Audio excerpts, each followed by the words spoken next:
ദൈവനാമത്തിന് മഹത്വമുണ്ടായിരിക്കട്ടെ. രക്ഷയുടെ കൂടാരം. ഉപവാസത്തിനും ധ്യാനത്തിനും പ്രാർത്ഥനയ്ക്കും കൂടുതൽ സമയം വേർതിരിക്കപ്പെടേണ്ട സമയമാണ് നൊയമ്പുകാലം.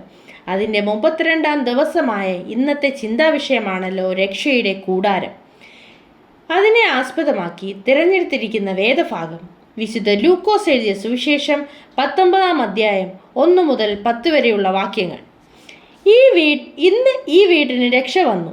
എത്രയോ തവണ ഈ സംഭവത്തെക്കുറിച്ച് നാം കേട്ടിട്ടുണ്ട്.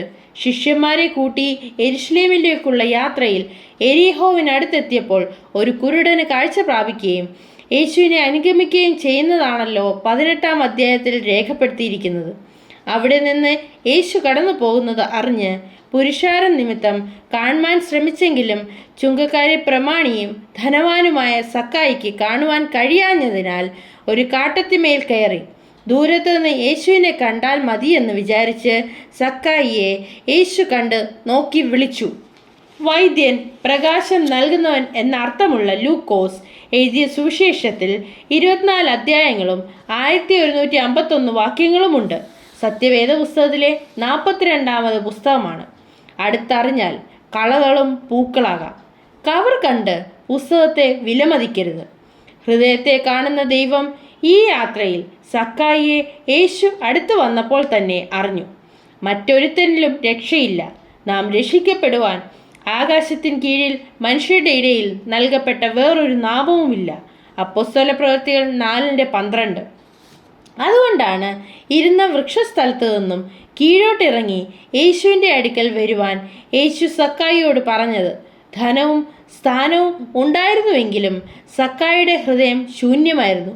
എല്ലാ ബന്ധങ്ങളും തുടങ്ങുന്നത് ഇഷ്ടത്തിൽ നിന്നോ സ്നേഹത്തിൽ നിന്നോ ആണെങ്കിലും നിലനിൽക്കുന്നത് വിശ്വാസത്തിലൂടെയുള്ള രക്ഷയിലാണ്. ആയതിനാൽ ഈ സക്കായിയുടെ 3 സവിശേഷതകൾ പറഞ്ഞുകൊള്ളട്ടെ. ഒന്നാമതായി, യേശുവിനെ കാണുവാനുള്ള ആഗ്രഹം. ഉയരം കുറവായതിനാൽ സക്കായിക്ക് ഈ ജനക്കൂട്ടത്തിനിടയിൽ യേശുവിനെ കാണുവാൻ സാധ്യമായിരുന്നില്ല. അതുകൊണ്ട് അടുത്ത് കണ്ട അത്തിമരത്തിൽ കയറി. അതായത് വഴിയിലെ തടസ്സങ്ങളൊന്നും കാര്യമാക്കാതെ യേശുവിനെ ഒരു നോക്ക് കാണുവാൻ മനസ്സിൽ ആഗ്രഹം വന്നു. അതെ, ഇന്നും വിശ്വാസികൾക്ക് ധനം, ജോലി, മാന്യത ഇവകൾ നേടിയിട്ടും ഉള്ളിൽ ദൈവിക സമാധാനം നേടുന്നില്ല. രണ്ടാമതായി, യേശുവിൻ്റെ വിളി. ഇത്രയും പുരുഷാരം ഉണ്ടായിട്ടും മരത്തിൻ മുകളിൽ ആകാംക്ഷയോടെ ഇരുന്ന സക്കായിയോട് യേശു പറഞ്ഞത്, സക്കായി, വേഗം ഇറങ്ങി വരിക, ഇന്ന് ഞാൻ നിന്റെ വീട്ടിൽ പാർക്കേണ്ടതാകുന്നു. പ്രിയമുള്ളവരെ, ജനക്കൂട്ടത്തിൽ മരത്തിനു മുകളിൽ ഒളിച്ചിരുന്ന് നോക്കിക്കൊണ്ടിരുന്ന ഒരു മനുഷ്യനെ പേർ വിളിച്ചാണ് പറഞ്ഞത്. അതായത് അവനെയും അവൻ്റെ ഹൃദയത്തെയും അറിയുന്ന ഒരു യേശുവിനെയാണ് ഇവിടെ കാണുന്നത്. വിളിച്ചിട്ട് അങ്ങ് പോകുന്ന ദൈവമല്ല, ആത്മാവിനെ തൂക്കി നോക്കുന്ന കർത്താവത്രേ നമുക്കുള്ളത്. ഇന്നും യേശു വ്യക്തിപരമായി നമ്മെ വിളിക്കുന്നു. ആ ഇമ്പസ്വരം കേൾക്കുവാൻ നാം തയ്യാറാകണം. നമ്മുടെ ഹൃദയത്തെ തുറന്നു കൊടുക്കണം. ഈ യേശുവിനെ നമ്മുടെ രക്ഷിതാവായി സ്വീകരിക്കണം. മറുപടിക്കായി നാം കാത്തിരിക്കുകയും വേണം. അബ്രഹാമിൻ്റെയും സാറായുടെയും അപേക്ഷകൾ ദൈവം കേട്ടതാണല്ലോ നാം 1-ാം പാഠമായി ഉൽപ്പത്തി 18-ന്റെ വാക്യങ്ങളിൽ കണ്ടത്. ദൈവത്തിൻ്റെ കൃപാവരത്തെക്കുറിച്ചാണല്ലോ 2-ാം പാഠമായ റോമർ 6:23 കാണുന്നത്.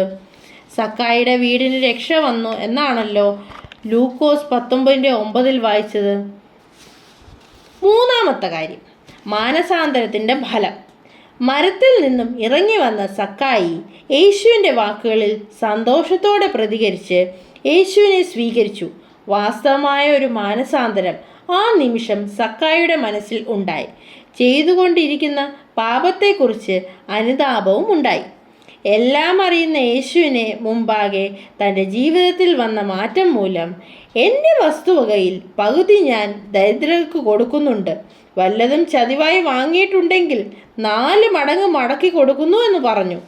1000 ബുക്കുകളിൽ നിന്ന് 1000 പാഠങ്ങൾ പഠിച്ചാലും സ്വന്തം ജീവിതത്തിൽ നിന്ന് പഠിക്കുന്ന പാഠങ്ങളെക്കാൾ മികച്ചതായിരിക്കില്ല.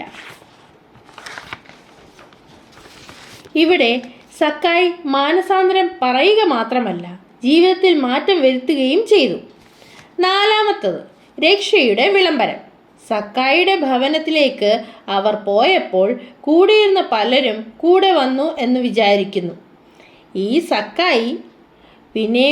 സക്കായിയുടെ ഈ വിനയവും അതേ കണക്ക് വിശ്വസ്തതയും കണ്ടപ്പോൾ യേശു തന്നെ പറഞ്ഞു, ഇന്ന് ഈ വീടിന് രക്ഷ വന്നു. ഇങ്ങനെ മാറി നിൽക്കുന്നവരെയും നഷ്ടപ്പെട്ടവരെയും അന്വേഷിച്ച് രക്ഷിപ്പാനാണ് യേശു വന്നതും ജീവിച്ചതും കഷ്ടത അനുഭവിച്ചും മരിച്ചതും ഉയർത്തെഴുന്നേറ്റതും. പാപങ്ങളിൽ നിന്ന് രക്ഷിപ്പാനിരിക്കെ കൊണ്ട് യേശു എന്ന് പേരിടണം. അതെ, ആ രക്ഷയുടെ കൂടാരത്തിലേക്ക് നമുക്ക് ആശ്രയിക്കാം. ഇനി 3 കാര്യങ്ങൾ ശ്രദ്ധയിലേക്ക് ഞാൻ കൊണ്ടുവരികയാണ്. യേശുവിനെ കാണുവാൻ ആഗ്രഹിക്കുക, യേശുവിൻ്റെ വിളിക്ക് പ്രതികരിക്കുക, അംഗീകരിച്ച് സ്വീകരിച്ചാൽ നമ്മുടെ ജീവിതം മാറ്റപ്പെടണം. കൂടാരമാകുന്ന ഭൗമഭവനം അഴിഞ്ഞു പോയാലും കൈപ്പണിയില്ലാത്ത രക്ഷയുടെ കൂടാരത്തിലേക്ക് വസിക്കുവാൻ നമുക്ക് ഒരുങ്ങാം.